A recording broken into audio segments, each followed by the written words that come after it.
Hello and welcome back to the Audible Finish, a weekly show discussing the week gone by in the world of wrestling. I'm your host, Dimitri Kalos, and alongside me, as always, is my esteemed co-host, Thanasi. Hello, Thanasi. Hello, thank you for having me on the show.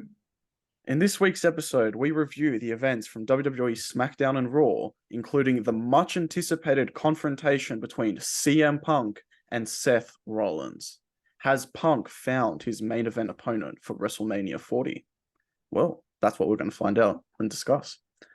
Later on, we'll also talk about what happened in AEW, including the Continental Classic tournament match between Jon Moxley and Swerve Strickland. If you are enjoying the podcast and have a moment, please like, share, and subscribe.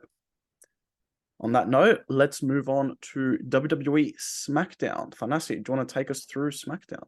Well, let's jump into the number one news story that came out of SmackDown, and that was CM Punk cutting a very CM Punk-esque promo in which he actually name-dropped prospective opponents. Among the people that he mentioned were the Tribal Chief Roman Reigns, Kevin Owens, RKO, LA Knight, Jimmy Uso and Solo, Jay Uso. I can't recall any other, Cody Rhodes as well. And he implied Seth Rollins. I don't think he actually name dropped Seth Rollins, though. And he even had a moment with a replica World Heavyweight Championship belt that a fan had in one of the front rows. And importantly, CM Punk, I actually thought that he officially declared. What he actually did was he implicitly declared his entry into the Royal Rumble and his intention to main event WrestleMania. And this was always his big gripe.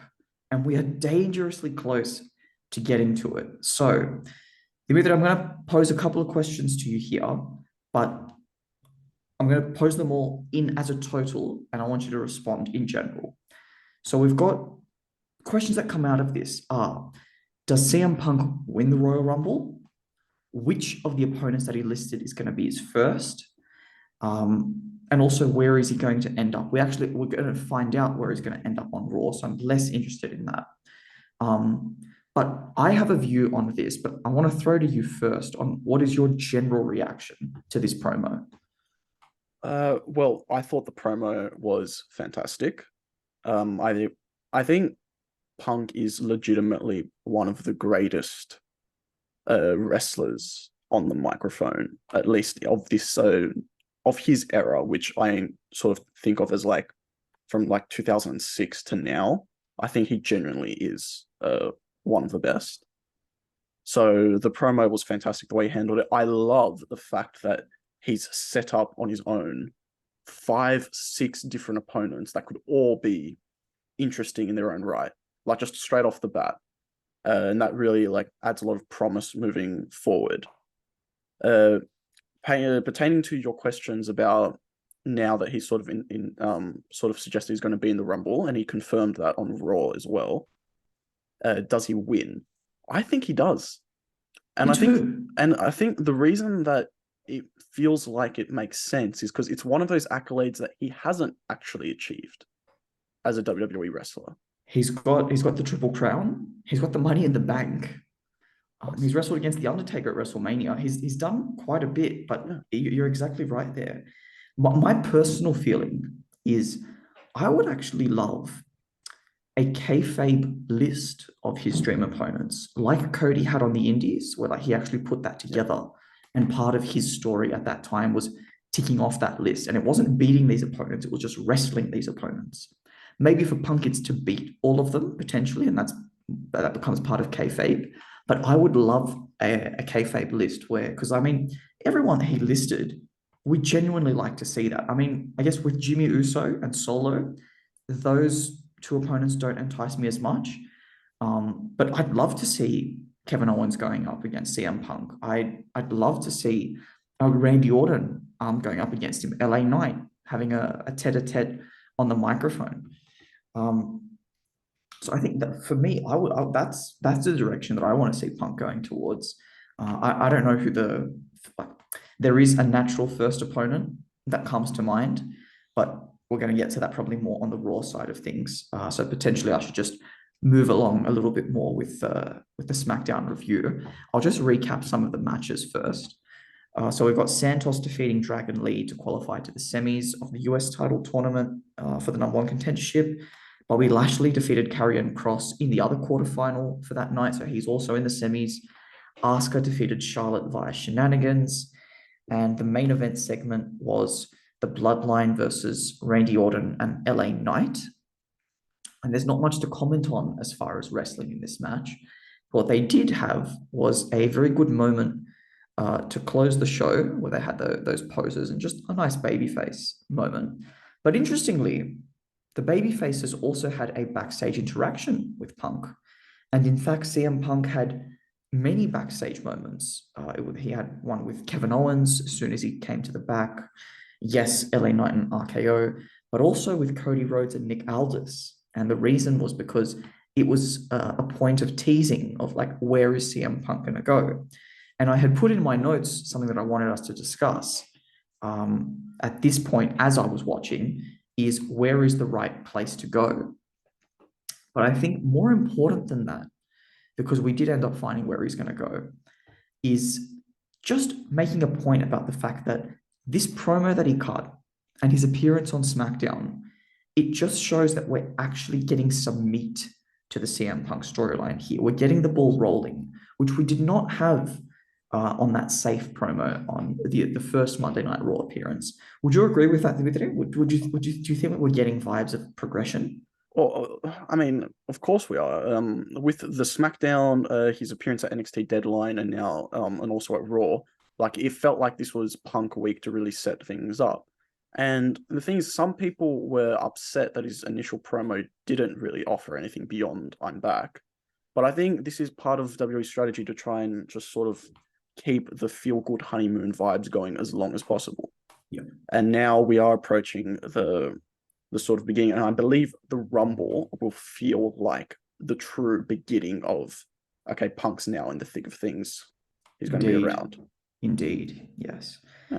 And also, I want to mention as well, you're talking about the Cody Punk sort of meeting on SmackDown. I think that was very much orchestrated to be an image that says, look what AEW has fumbled. Indeed. Because that being said, that on SmackDown, he actually did make a comment that could be construed as anti-AEW, or at least a reference to AEW, where he was talking about Kevin Owens punching Austin Theory and Grayson Waller in the face. And he says, no, it's 2023. You can't do that anymore. We've got to stop that. It's insane, is what he said. It's insane. I saw a great meme on that point that it has that comment, and then it just says in 2022, and it's just a shot of Punk about to do his punch thing when he's in the entrance, and I just thought that was quite amusing. Yeah, a lot of people have spoken about that moment. I thought, look, it's fine. I mean, there needs to be a bit of humor about these things because it was a very tense situation, and obviously for Punk to move past it, sometimes it does just take that bit of lightheartedness. Well, shall we use the CM Punk topic to segue to Monday Night Raw? How do you think? Let's go into it. So we talk about meat on SmackDown. There was plenty of meat with Raw. So he comes out, and obviously the tease was they announced which brand he would sign with, and that would be revealed on Raw. So he comes out and meets Adam Pearce in the ring, and he sort of talked about his history. They were there in Cleveland. And he said that this arena is a place that he's got a lot of history with. He actually officially debuted with WWE in that arena, I believe, back, and he said it was with Mickie James. It came out with her, and this was before he was on ECW. I think this was right when he signed, if I'm not mistaken. And then he said that he returned to that building as a World Heavyweight Champion when he got punted in the head by Orton and stripped of the title. And then he said that, famously 10 years ago, roughly to the that was the arena where he walked out on WWE, and that was the Raw after the Royal Rumble of 2014. And he says, for anyone who was upset, I understand, I apologize. And I noticed at one point that he was looking at his hand a lot. And I was wondering if that was like a reference to The Rock when he had to write down his promo notes on his hand, or if that was just, just a stylistic choice. But I thought that was quite amusing. But yes, he announces that he's going to sign with Raw, and he officially does it. And that's when things got interesting, because Rollins' music hits and he walked out, and there was a very long stare down between the two, to the point that I think even the cameramen were not sure what to do, because they were all there and the producers just kept cutting back like the same 3-4 shots. The last time that I remember personally having felt like this is a big deal face down was when Becky Lynch won the Royal Rumble, and she came out. I think it was the very, very next night, and she came out and she stared down with Ronda Rousey, and they went at it on the microphone. And we knew that this is where it was heading. But sometimes it's like when you're given that and like you're expecting it and you're waiting for it, you've been anticipating it for so long, and you see it unfold in front of you, it's just like hype. It's kind of like, it's like when someone cracks a flare at the football, right? Just you're getting real like up in the moment and everything. And that's how I felt here. And I think probably unintentionally, but I did read into it a little bit here, where there are a lot of close-up shots on both men that put them in focus and put the crowd out of focus. And wrestling doesn't often use that, right? You use that in very specific circumstances, but it just felt very much like the whole world doesn't matter right now. It's fireworks between these two in that moment. So this was great for me. So Rollins, after the long stare down, finally grabbed the mic and sort of aired some of his thoughts. And essentially he said to Punk, like, whatever you do, don't you dare call this place your home. He says that he abandoned this place and they tried to tear it down. And he said, slandering me, slandering everyone in the back. And he sort of emphatically said that, no, this is my home, and that he will do everything he can to protect it from people like him. And this, and I've seen some people pick up on it, it felt very much like an homage and a reference to the Hangman Page promo that he cut, the workers' rights promo, when he said that, he wasn't going to, he's not defending the championship, he's defending All Elite Wrestling from Punk. And I wonder if that's deliberate. Did you pick up on that at all? And if not, like me saying, like, how does that sort of mesh for you? Does that feel resonant? I'll tell you, there's a similarity there. I wonder if it's an ironic coincidence, like perhaps CM Punk himself, the man, Phil Brooks, is the common denominator here, which means that any locker room now, like from here on in, is going to feel this way about him. Or if indeed it was an agreement that he came to with Seth Rollins to say, this is the kind of stuff that you've got to use. But it certainly does resonate with me. And I'm reading, I guess, potentially more than I should into it. But yeah, I'm definitely thinking about those parallels there. I definitely think this was agreed upon, by the way, just because this particular note, if it was just thrust upon Punk in the ring, would piss him off so much. Let me clarify. When I say agreed upon, as in intentionally a parallel with Hangman Page. Rollins says he hates him. He says that this is your last chance. And he says you'll either stuff up and tarnish your legacy, or if by some miracle you work it out, then we can have a match for my title, and that he will show him that he actually is the best in the world. Which I thought was a nice little way to sort of round it up. Punk finishes off and he says, look, I'm going to give you one free pass to speak disrespectfully to me. Says, I've never done things the easy way, so I'm entering the Royal Rumble, as you said, this time explicitly saying he's entering. And I find it amusing. Punk's been doing a lot of third person referencing for himself a lot. And he says here, and when CM Punk wins, maybe it is Seth that he's coming after. Now, just to wrap it up, I just thought this was fantastic. And I felt like it really did live up to the hype that it's had. Because this is a feud that Rollins has been lobbying for probably for like 4 or 5 years. Few years now, yeah. And for Punk, like I reckon it's not. He probably hasn't been waiting for it as long. But you have to think that when he signed with WWE again, he eyed Seth Rollins as that guy that I can really make some magic with. And as a first interaction, I thought it was fantastic. And quite frankly, I would like them to not have another confrontation of this kind until after he potentially wins the Rumble. Yeah, I think it was so good that just let this simmer and work in the background while they're each doing their own thing. yeah, I can get on board with that. And then the other thing I just want to talk about quickly with Raw is the match between Cody Rhodes and Shinsuke Nakamura. Now, we sort of hypothesized, or at least we sort of hoped that whatever happens, this wouldn't represent the end of this feud. And it certainly isn't, because Shinsuke got sort of caused a DQ. And he did it with the Mist, which I thought was interesting because they've been using the Mist a lot and not been calling DQs or anything like that. So I thought this was interesting that they had the finish that way. And he sort of beat him up post-match with the Creed brothers coming in to make the save for Cody. But what did you think of the bout between the two wrestlers leading up to the Mist? The bout that I thought actually, I think they put in a really, really good effort. And I thought it was a really good TV match.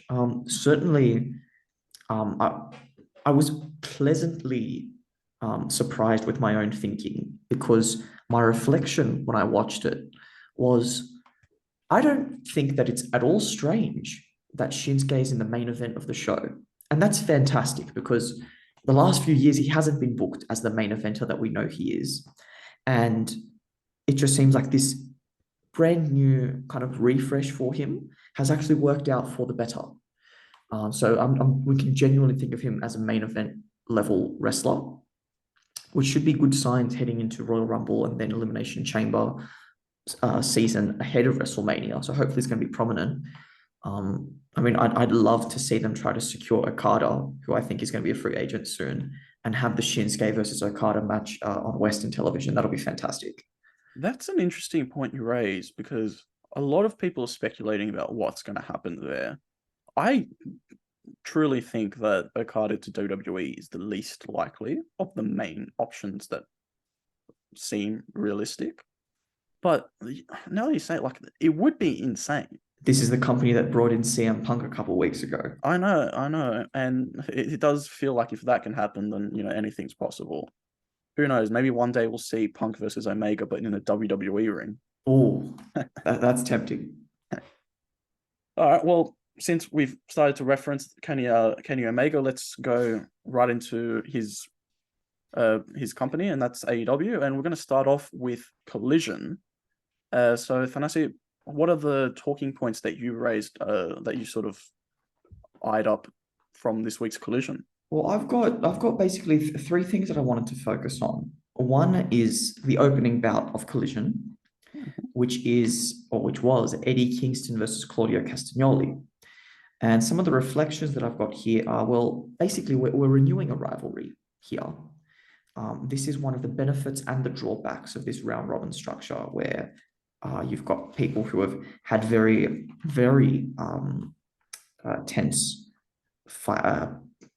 competition before this. So they're kind of like doing it. It's like a WWE sort of thing, where like we're renewing a rivalry, renewing a long-term feud. But around the 16-minute mark, I thought that that's actually where they would lead into this, because I actually suspected that they were going to go to a draw. And I was surprised that we didn't have a draw earlier in the show, or actually not in the show, in the tournament, because I thought that we would want to show that, yes, a 1-1 share the points could actually be enforced. And by having pushed the limit so far now, it kind of makes you wonder, are we ever going to see a draw? Or perhaps are we saving it for maybe like the last round or so? But yeah, in the end, Eddie did roll up for the 3 points. But structurally speaking, did you have a similar suspicion about going to a draw? Do you think that actually would have benefited this story, where these two just can't be contained even in a round robin situation? I think in terms of the individual story, very much so. One of the issues I have with it is the same you've had, is these two, it's not just that they had a rivalry, it's that this was considered like their quintessential rivalries. Yep. And they very recently had a match that was considered like the blow off and the final one for this little while, and to renew it so soon after does feel a bit unnecessary. But in terms of your broader point about the draws, I did think it would happen, and I'm not upset that it didn't. I think it would add a lot of legitimacy to the tournament if there was one draw or two. And it would also add extra stakes because, as we know, as football fans, sometimes draws are the difference. And it really adds a different perspective to it, because that idea of this wrestler will win because they drew this one match, which is one result better than their rival, sometimes adds that extra layer of intrigue and just sort of spices up the whole dynamic. So I thought that, and I had a similar thought about that with an AEW match as well, which was the Moxley Swerve match. But I'll let you get into your further points with Collision. Yeah, we'll get to that in a moment. I think my biggest reflection was, if you're not going to have draws, that's fine, but maybe you just don't need points then. So just make it whoever has the best win draw loss record in the tournament, like as a way of ranking, right? Because the points just turned out to be a little bit unnecessary for a five round robin, basically. But moving on with Collision a little bit more, we had Willow Nightingale versus Mercedes Martinez. Willow won with a roll-up. Wardlow took on Willie Mack. Wardlow won, but I just made my note here that I actually first saw Willie Mack a few years ago, and it was in Lucha Underground. I think it was 2017. And the episode that I watched, the first one, was called All Night Long. And it was where Willie Mack was wrestling Johnny Mundo. Essentially, it was the idea was it was an Iron Man match. So they would go for the whole 60-minute episode, whoever has the most falls. And in that episode, they went to a draw, and that's when it timed out. So they had to continue all the way into the following episode. But that was just a small reflection there. Moving on to continue a little bit with my next talking point, and that's to do with Ethan Page versus Kenny Omega, the Cleaner. So this is like the second pretty great TV match on this episode of Collision. Nigh on pay-per-view level, I would say, up there with the opening contest. And I just wanted to bring up here that it's genuinely true that AEW is the wrestling-focused product, and Collision is the match-focused program of the wrestling-focused product. And what I mean by that, well, we had about 6 matches on this show, and it was 2 hours long. That's generally as many matches as you get from Raw, which is 3 hours long. And I remember that this is what actually pulled Bryan Danielson over from WWE, because he said that when he was injured on WWE contract, that he was watching AEW, and that was his reflection, that they genuinely put more focus of their TV time on wrestling. Do you think that that's the case? On the point about AEW contrasting with WWE, but then also Collision being much more wrestling match focused than Dynamite. What do you reckon? It's a good question. Yes, obviously AEW is more wrestling focused than WWE. And I think sometimes it's to its great benefit, but I think also it can be to its detriment, in the sense that you have matches that you feel like should be a big deal, but you're not building up to them, you're just showing them. Like Ethan Page versus Kenny Omega. Like that. And even another example is, I really enjoyed the MJF Kenny Omega title match that was on Collision some weeks ago. But that's a match that feels like that should have been on a pay-per-view. Mm-hmm. Or if it was going to be on a TV episode, give it 3-4 weeks build rather than 2 weeks. So it's, and with Collision, I think now that Punk isn't there, it needed a different light. And so it seems like they've gone with what you're saying, which is just they're intensely focused on the in-ring action. On matches. Even more so than Dynamite. Whereas Dynamite, it gives a bit more flexibility for like promo segments and for interviews, and just to sort of creatively build up the rest of the ongoing feuds. And then they use Collision to sort of just be like, test your skills. Well, as I said, it was this feature that drew Bryan Danielson over to AEW, and he will be featuring in my final talking point. But I'll just quickly recap that Daddy Magic and Matt Menard, Daddy Magic, Matt Menard, and Cool Hand Ange took on Penta and Commander. where the hometown favorites ended up coming short, and that was, of course, Menard and Ange. Now, the main event of the evening was Bryan Danielson versus Andrade in a Continental Classic group stage match, where Bryan's eye got busted up very badly during this match because Andrade El Idolo was targeting it to sell the aggressive gimmick, but it just ended up swelling up really, really badly. And the elbow strikes that he was smacking also especially bad.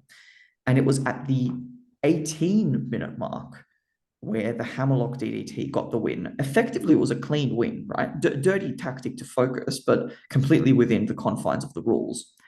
And Danielson, he really looked in awful shape.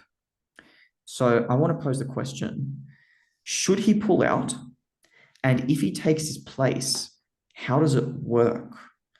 Because Claudio and Andrade had a bit of a shove off at the end of the match, as both Claudio and Yuta came out to check on him, but also Andrade, following the match, was following like a babyface gimmick sort of thing, where he was checking on his opponent. So what do you think here with the injury? Well, I mean, look, realistically, Bryan Danielson's just going to power through it because he's Bryan Danielson. Excuse the language, but like that is the reality. Hypothetically, I would really like them to do the what they do with the tennis in the ATP finals, which is that the next best, whoever they judge that to be, substitutes in, and they can take from their spot, but they can't go any further. So in the case of this, say Wheeler Yuta takes Bryan Danielson's spot. Based on how things are, he himself wouldn't be able to win the tournament, but he could be that guy that costs other people, and it's that you get that Continental Classic experience. That's the way I would do it, because it's the simplest way, and it doesn't hamper anyone else, which means that if Bryan was a guy they wanted to win the thing and injury was stopping him, instead of just substituting someone else in to win it outright, you just look at the next best options that were already in the tournament. I 1,000% agree with you, because I was actually going to bring up the exact same example. I was going to say, let's use the ATP finals model. Because I get one argument someone could make is substitute Wheeler in, yes, but he also takes all the points that Bryan has accrued up until now. But I wouldn't be in favor of that. I wouldn't either. I don't think that that's the way to go about it, because then it's kind of like, well, you're riding onto the wing of the dragon, if I may use an appropriate pun here. So that's my view on it. I see your point about Bryan continuing through. I do see that point. And I think in line with the sporting focus of the design of the Continental Classic, that there should be provisions made for if someone is injured, or if someone cannot continue through the tournament after having begun, basically. Well, and look, let's not forget, Bryan started this tournament essentially with one good eye anyway. So yes, that's right. So we'll see how it goes. But that's my Collision review, so I'll throw back to you for our Dynamite. All right, well, let's get into it. And I wanted to discuss, firstly, the main event, Dynamite, because I thought you're talking about how Collision's been a very wrestling-centric show, even compared to Dynamite. While I think that is the case, Dynamite did close with what I felt was a very solid match between Swerve Strickland and Jon Moxley. Just to sort of recap a couple of the highlight points. So at one point, Jon Moxley and Swerve were both on the ropes, and Swerve actually DDT'd Moxley off the top rope, essentially falling down, which I thought looked very good. And as long as it was done safely, excellent execution. Moxley hit a pile driver on Swerve at one point, and that got him a 2 count. Moxley also hit a stomp, so sort of giving his shout out to his old buddy Seth for another 2. And then Swerve did his double foot stomp on Moxley while he was sat on a steel chair on the outside, and very reminiscent to what Darby Allin was doing with the Christian Cage. And then he rolled him back into the ring and gave him another 2-footed stomp, but Moxley managed to kick out at 2. And as the match was coming towards the 20-minute mark, and I thought there was potential here that it was going to be a time limit draw, a couple minutes right before, Moxley countered a JML driver with a roll-up and managed to get the sneaky win. And there was a good solid minute that was just focusing on Moxley sort of just bragging and being like, yep, and walking out, and Swerve just in the ring, disappointed, angry with himself.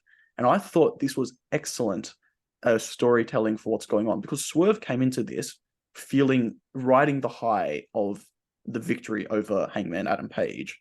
And then he got 3 wins on the bounce in the Continental Classic to match up with Moxley, who also got 3. And I really like, actually, that Moxley got a sneaky win on him, because that sort of, it feels like in his Swerve's mind that his momentum is derailed, even though he's still very much in the mix. How do you feel about the way the tournament's riding on the Gold League side for now, with Moxley taking the outright lead? I think on this one, the vibes that I was getting when we found out this was the next match to be booked is, do you know when in like not so much in the Champions League because that's smaller, but more in like the Euro qualifiers where you've got these large groups and the top 2 will qualify, say, to the Euro finals, and you've got that fixture where it's the top 2 seeded teams are going up against each other, and it's like a big match feel. This one felt this way here because someone like in Rush's position, no disrespect to Rush, but we weren't expecting Rush to take out the victory. Whereas with Mox, with Swerve, you do get that feeling that, yeah, these guys are both contenders to take out the group victory, to take out the league championship, and possibly the tournament victory as well. So when they're going head to head, it is a big fight feel. And I think that they pulled it off with spots like those, that they pulled off that big fight match attempt. And potentially, because the semifinals will involve an intra-group playoff, these 2 may face off again and things might go the other way. The thing I'm interested in, and to get your thoughts on, is there the possibility that Jay White, who won his match in the Gold League Continental Classic round this week, believe he beat Mark Briscoe and now is on 9 points himself, is there the possibility that he beats Moxley in the next round, Swerve wins his remaining match, and then the 3 of them are all on 12 points? I have an idea for a tiebreaker, but there is that possibility, because I do think of Jay White as that dark horse sort of figure who is of the caliber to win. I'm just not expecting him to win, mostly because he's a former #1 contender at the most recent pay-per-view. My proposed tiebreaker is time. How quickly did you win your matches, and how long did you last when you lost? That would be my feeling. I quite like that, actually, because that's something I want to raise. Is one concern I have with the tournament, and it's very minor, is that a lot of these matches are going 15 minutes deep. And it sort of feels like you've put all these guys, and it's like they're all of a very similar standard, and it just happens to be in the last minute or two someone goes ahead. But as we know in sport, sometimes there is that guy that just gets the easy win or gets the quicker win. So I like that idea of like you're rewarding speed. It kind of reminds me of the beat the clock challenge that is on WWE. Yeah. So I think any kind of incorporation. I mean, obviously, this is the first iteration of the tournament, but little details like this do add to the sporting element of it, right? Like you're really selling it as a sporting product. And I think that's to the advantage of AEW. It's what sets it apart from WWE. And even actually, it's what sets it apart from itself, because AEW has been doing a lot of just knockout tournaments. And this is really adding into the mix. I want to add as well that on this match, on this episode of Dynamite, it wasn't just the 3 Gold League matches. They also added in the Brody King Andrade match in the Blue League. And Andrade obviously got the win there. He's now moving to 9 points. And I just quickly wanted to remark that this was an episode, as you can tell, very centric, Continental Classic centric. So for those that want to see ongoing feuds, it does feel a bit like they're light right now on the creative, on what everyone else is doing. But it's nice to see a lot of these sort of what they are presenting as very equally balanced opponents going at it. But sort of speaking on sort of the creative side of things and the feuds, I wanted to now jump to the way it started, which was Samoa Joe's promo.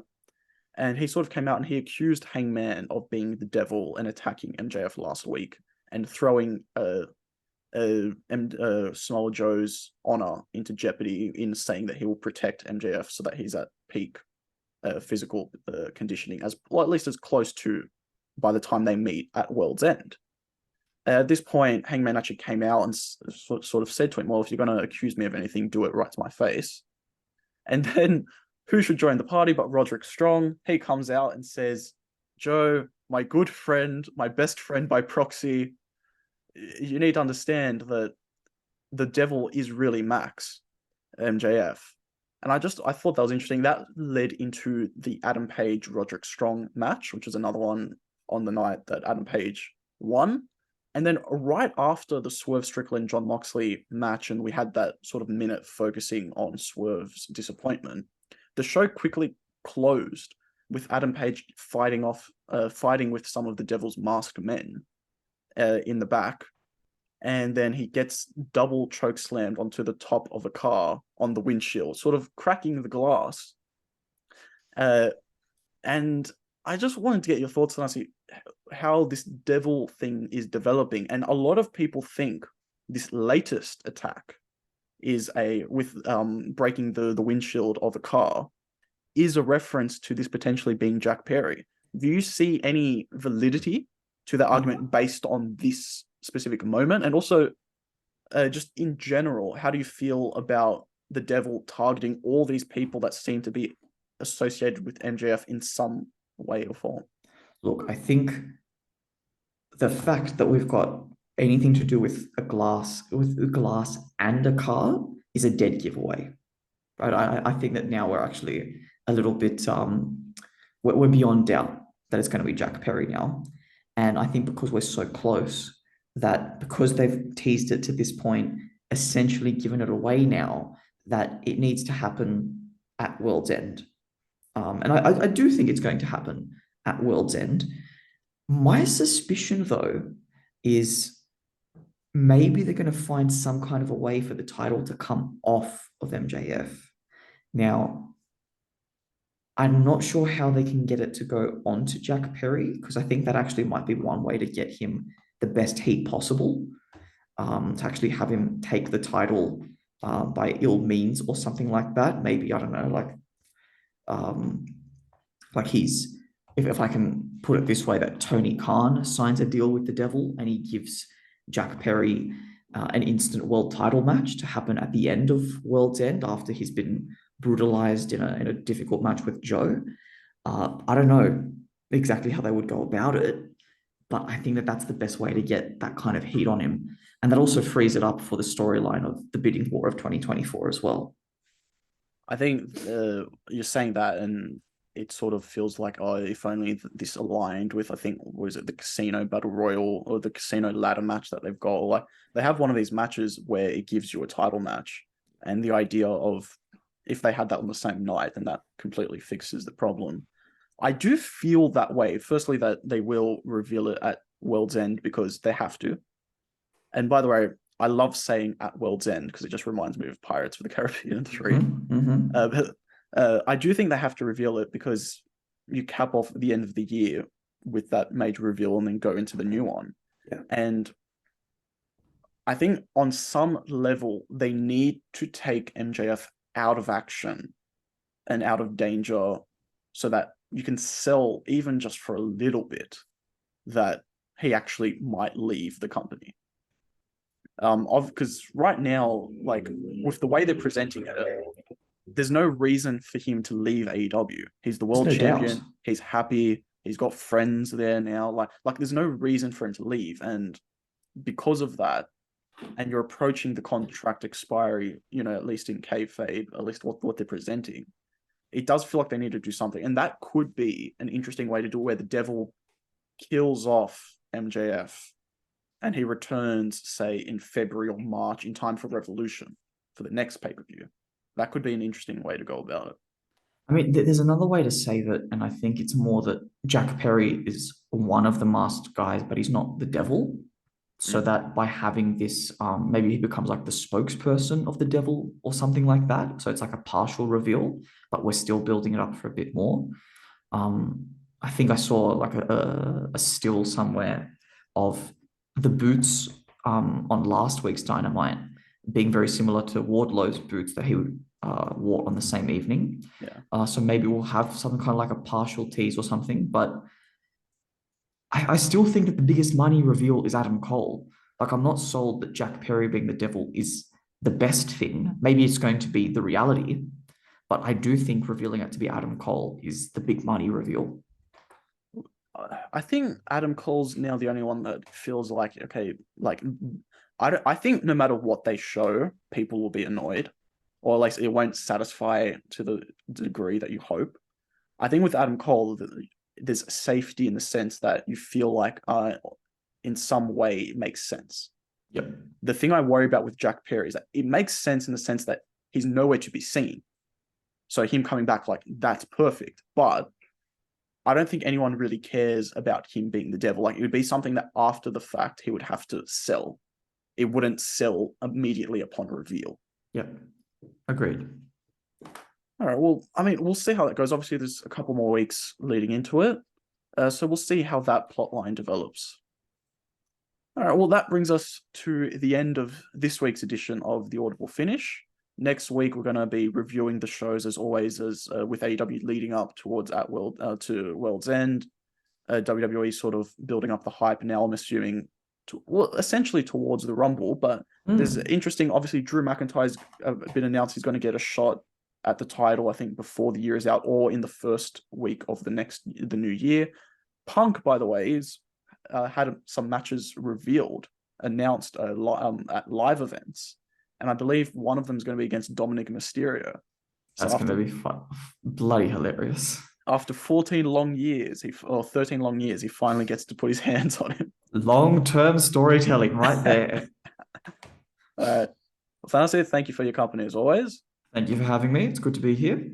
And thank you to everyone for tuning in. Until next time, we hope everything you do is just too sweet.